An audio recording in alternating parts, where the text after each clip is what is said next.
Hello friends, welcome to Thenni ponnu's channel. இன்னைக்கு நம்ம பார்க்க போற ரெசிபி என்னன்னா garlic honey chicken breast எப்படி பண்ணலாம்ங்கறத வாங்க பார்க்கலாம். அதுக்கு முன்னாடி நம்ம சேனலை நீங்க புதுசா பார்க்குற மாதிரி இருந்தா subscribe பண்ண மறக்க வேண்டாம். So subscribe பண்ணிட்டு கூடவே இருக்கக்கூடிய அந்த bell ஐகானையும் click பண்ணிடுங்க. இப்போ வாங்க நம்ம வீடியோக்குள்ள போலாம்.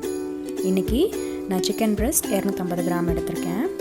Chicken breast generally வேகிறதுக்கு கொஞ்சம் டைம் எடுக்கும். சோ அதனால thin slices-ஆ கட் பண்ணி எடுத்துக்கோங்க. இல்லனா கொஞ்சம் தட்டி எடுத்துக்கோங்க. அதுக்கு அப்புறம் நான் 2 டேபிள்ஸ்பூன் மிளகு எடுத்துர்க்கேன். 10 ல இருந்து 15 பல் போல பூண்டு எடுத்துர்க்கேன். இப்போ நான் மிளகு வந்து இடிச்சு எடுத்துக்கிறேன். பவுடர் பண்ணி எடுத்துக்கிறேன். எப்பவுமே ஃப்ரெஷ்ஷா பவுடர் பண்ணி எடுத்துக்கோங்க. அதான் நல்ல ஸ்மெல்லும் கொடுக்கும் உங்களுக்கு, ஃப்ளேவரும் கொடுக்கும். அடுத்து இப்போ பூண்டு தட்டி எடுத்துக்கலாம். இப்போ நம்ம எடுத்து வச்சிருக்க சிக்கன் பிரஸ்ட்ல உப்பு போட்டு எல்லா சைடும் படுற மாதிரி நல்லா கோட் பண்ணி எடுத்துக்கோங்க. கூடவே நான் வந்து பெப்பர் தூவிக்கிறேன். பெப்பரையும் எல்லா பக்கமும் படுற மாதிரி கோட் பண்ணி எடுத்துக்கோங்க. இப்படி நல்லா கோட் பண்ணி எடுத்துட்டு நம்ம தட்டி வச்சுருந்தோம் இல்லைங்களா, அந்த பூண்டை வந்து இப்படி மேலே போட்டு எல்லா இடத்துலையும் படுற மாதிரி கோட் பண்ணிக்கோங்க. நெக்ஸ்ட்டு நம்ம நார்மலாக குக்கிங் ஆயில் இருக்கும் இல்லையா, அதை நீங்கள் வந்து சிக்கன் பிரஸ்ட் மேலே போட்டுக்கோங்க. போட்டுட்டு 30 மினிட்ஸ் மேரினேட் பண்ணி வச்சுருங்க. இப்போ நம்ம சாஸ் ரெடி பண்ணுறதுக்கு 1 டேபிள்ஸ்பூன் சோயா சாஸ் எடுத்துருக்கேன். அதுக்கப்புறம் 2 டேபிள்ஸ்பூன் ஹனி எடுத்துருக்கேன்.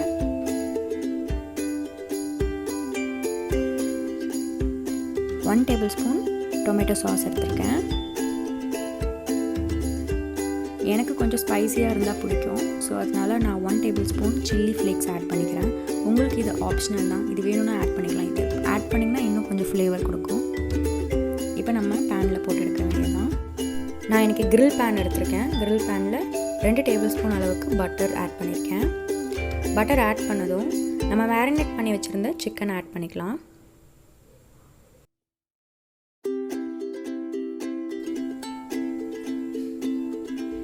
ஆட் பண்ணிவிட்டு 2 சைடும் நல்லா ஃப்ரை ஆகிற அளவுக்கு வறுத்தெடுத்துக்கோங்க. நல்லா ஒரு 3 மினிட்ஸ் ஆனதுக்கப்புறம் நம்ம பண்ணி வச்சுருந்தோம் இல்லைங்களா, அந்த சாஸை வந்து மேலே அப்ளை பண்ணிக்கோங்க. 2 சைடும் அப்ளை பண்ணிக்கோங்க நல்லா இந்த மாதிரி. இப்போ நான் ஒரு சைடு ஃபுல்லாக அப்ளை பண்ணிட்டேன். இப்போ என்ன பண்ணலாம்னா ட்விஸ்ட் பண்ணிவிட்டு இன்னொரு சைடு நம்ம அப்ளை பண்ணிக்கலாம். ஆக்சுவலி இந்த ஃப்ரைக்கு நம்ம வந்து பட்டர் ஆட் பண்ணுறது தான் இன்னும் நல்ல ஃப்ளேவர் கொடுக்கும். அந்த பட்டரும் கார்லிக்கும் ஃப்ரை ஆகி வரும்போது ஒரு ஸ்மெல் இருக்குமே, ரொம்ப சூப்பர் டேஸ்ட்டாக இருக்கும். அதுவும் நம்ம ஆட் பண்ணியிருக்க அந்த ஹனி எல்லாம் மிக்ஸ் ஆகி ஒரு சாஸியாக கிடைக்கும் நமக்கு. எல்லாமே அந்த சிக்கன் பிரஸ்ட்குள்ளே இறங்கி இருக்கிற ஒரு ஃபீல் ரொம்ப டேஸ்ட்டாக இருக்கும். அவ்வளோதாங்க, நம்மளுடைய கார்லிக் ஹனி சிக்கன் ரொம்ப சூப்பராக ரெடி ஆகிடுச்சு.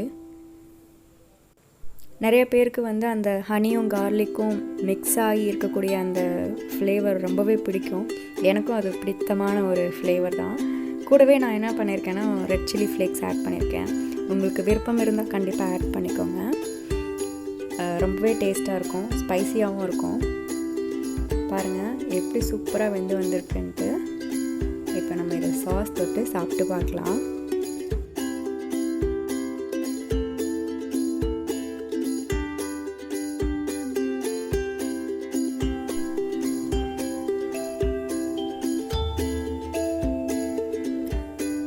சூப்பராக இருக்குது. நீங்களும் ட்ரை பண்ணிவிட்டு கமெண்ட் பாக்ஸில் உங்களோட எக்ஸ்பீரியன்ஸை ஷேர் பண்ணுங்கள்.